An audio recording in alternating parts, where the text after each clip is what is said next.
The next part says, identify the sample, the population, and the statistic for the given scenarios.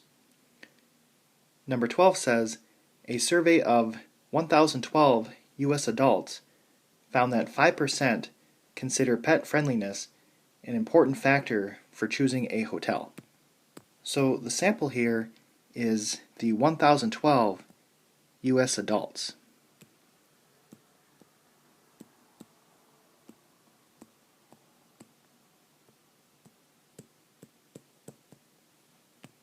Now, this sample is representing an entire population. So that population would be all U.S. adults.